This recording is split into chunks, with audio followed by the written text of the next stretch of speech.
Our enemy isn't the ones not keeping Torah. Our enemy is the ones that deny Yeshua. And that's who's going to be divided. You don't have to do that division, he will. Hello everybody, it's Paul Neeson with Torah Life Ministries. Today I want to put a reply to a reply on a video I recently did. The video was a video I just did, spouses, or when your spouse doesn't want to keep Torah. And you can go right here and click on this link, and then you can see the video when your spouse doesn't want to keep Torah. And in this video, I interviewed a lady, Donna, whose husband wanted a Christmas tree in the house. And she now learned about the Torah lifestyle, and she no longer wants a Christmas tree in the house. And that was just an example of the situation, because there are many marriages out there where they're like this. And the video is really what, according to Scripture, how does Scripture say we are to act and reply in those situations? It was a great interview. I agreed with everything Donna had to say now, but when I first got into keeping Torah and understanding about the Torah lifestyle, I wouldn't have agreed. And so I understand when people are it's my way, or it's a Torah way, or the highway attitude. I understand that because I was once there. But we cannot be there because none of us are perfect and will ever be perfect. We're doing the best we can do according to our knowledge. You either love Yeshua or you don't. Now, if you love him, you should have a desire to search out the scriptures and see what his word says. But there's a lot of deception out there. And there's also a lot of people that have already been brainwashed. And until we take on the attitude of Yeshua Messiah, whether we know Torah or not, whether we're attempting to do Torah or not, the blinders are not going to be lifted from our eyes. And this is the problem. So there was a reply from somebody in this video, and that's what I want to talk about. Basically, again, the video you can go to is right here, the spouse who doesn't keep Torah. And the reply, I had many good replies, positive replies, but one of the replies, which I won't necessarily say it was a negative reply, and not to my surprise, people actually agreed with this reply. And I want to give you a scripture today that's really to clarify why this reply is not showing the attitude of Yeshua Messiah, why we have a problem in whatever you want to call it, the biblical context of thinking today. You want to call it Christianity, or do you want to call it the Hebraic roots movement? Whatever you want to call it, here is the issue. The comment was, Yeshua, when he comes in these last days, he's bringing the sword, mother against daughter, father against son. I'd rather go through it on the earth than to stand before him, because I follow the sins of man. And we were talking about in the original video, when your spouse doesn't want to keep Torah, okay, they're sinning. Well, do you go along with it or do you leave them? That's what it came down to. And please see that video. It was a lot of good information, good scripture on that video. Again, I'll put the link on the screen here again, and it's also below the video. But in terms of what they said, there's a scripture here that's used out of context to justify their needs for keeping Torah. And that is when we say Yeshua comes in the last days, he's bringing a sword, mother against daughter, father against son. Okay. Well, I want to turn to this scripture and I want to discuss this. Now, I have another series on YouTube called the Yeshua Said series. Talk about everything Yeshua said. Click right here and you can go to the playlist of that. There's many episodes talk about Yeshua Said, going through the book of Matthew. And we will be coming soon up to this scripture or Matthew 10.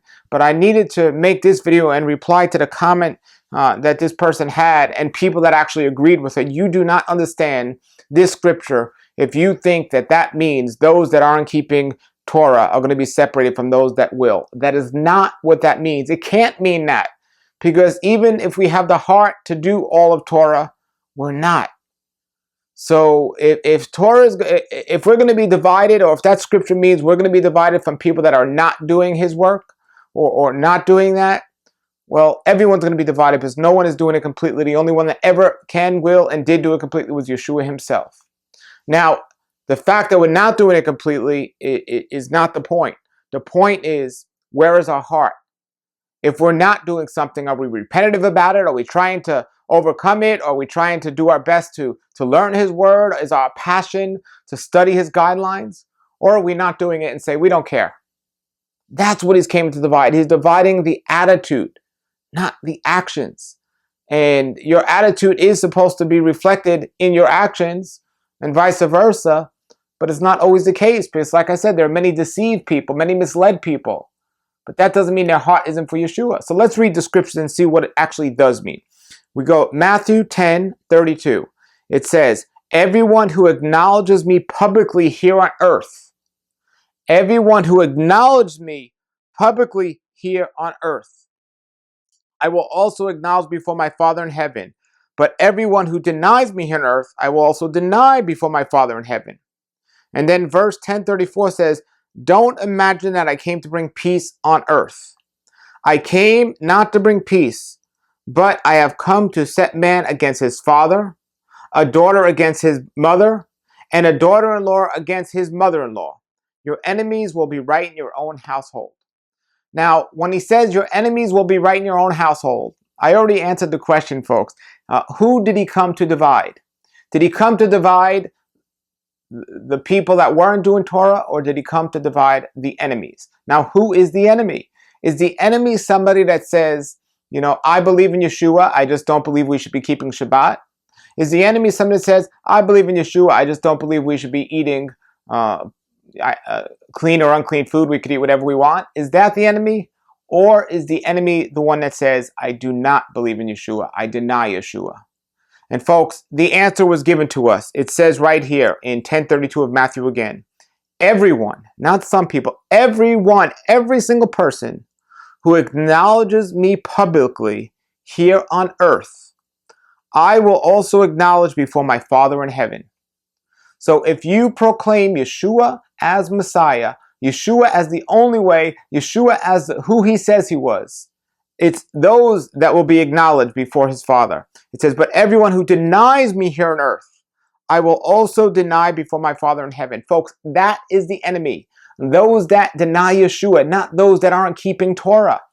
We have to understand, yes, I know his word says we are to keep Torah. I know sin is not keeping Torah, but it's our heart. Yes, we should have a desire, the strongest desire to study his word, to grow in it, and to keep the guidelines and instructions. But just, you weren't there recently, and now all of a sudden you're going to be pointing the finger to other people because they're not there yet? No, it comes down to you either love Yeshua or you don't. That's what it comes down to. Those that do not love Yeshua and believe Yeshua is Messiah, those are the enemies that will be separated, mother, daughter, mother-in-law, father-in-law, and all. That's where the division comes. The enemies are in your own household. If you are living with somebody that believes in Yeshua, but they don't believe in Torah, they are not an enemy. They are somebody that's just lacking the knowledge. They are somebody that's misled, deceived, and somebody that needs patience, love, meekness, and kindness. But if you're living with somebody who doesn't believe Yeshua is Messiah, that is considered the enemy according to Scripture. And even then, in that case, it says in Scripture, you're to set an example and stay in the marriage. It says Yeshua will come to do the division when the time comes. You don't do that division. Yeshua will do that division. That's what it says in Scripture. But for the meantime, it says those that acknowledge me, that's what it comes down to. Those that acknowledge him. Now, those that acknowledge him should know his word. I met a believer once, they said they've been a believer for over 30 years and they never read all the scriptures. What are they doing? Of course they're not going to know his word. We should have a desire to read it over and over again. But really, I wanted to come to talk about the reply from this person that says, this scripture, misquoting it in my opinion. And I understand because I used to do it as well. But when it says Yeshua has come to divide the righteous from our enemy isn't the ones not keeping Torah. Our enemy is the ones that deny Yeshua. And that's who's going to be divided. You don't have to do that division. He will. So I hope we get a better understanding, clearer understanding like that, because the fact that several people like this person's comment means they were in a situation I was in, believing that means division. If they're not keeping Shabbat, that's it. We're separated. We're divided. Again, folks, we have to understand his heart. When he says that Torah is going to be on our heart, it's the attitude that's the difference. There were many people keeping Torah in the original covenant. It was the attitude that was the difference. Now Yeshua came with a different attitude. Not a different covenant, not different guidelines and instructions, but a different attitude towards them. So this is what we need to understand. And if you have comments about this, post them below the video. But I just want to clarify this scripture up that a lot of people in the Hebraic Roots movement and just in general, people interested in the Bible often misquote or misunderstand, and that's my understanding of it. Okay, that's what I think is clarifying, because it says Anyone who denies me is the enemy. It doesn't say anyone that doesn't keep Torah is the enemy. And we should have that desire to keep it. But we're all Torah seekers. We're not Torah keepers. Because none of us is doing it 100%. We just can't. It's our attitude towards it when we mess up. We need to have a repentant heart, do better next time, and not use grace as an excuse to live in sin, like so many people out there do today. So check out that original video about when your spouse doesn't keep Torah, and check out the website with all the other videos. Until then, put your comments, questions below the video. Have a great day, and shalom, shalom. Hello, everybody. This is Paul Neeson, your health watchman. Thank you for checking out my channel. If you'd like more Bible-related videos, you can click right here now to subscribe to my YouTube channel, and you can get a whole bunch of great videos on these topics. If you want to check out my website, TorahLifeMinistries.org, where I have so many different videos, you can click right here right now, and it'll take you to that website as well. Until then, everybody, have a great day, and shalom, shalom.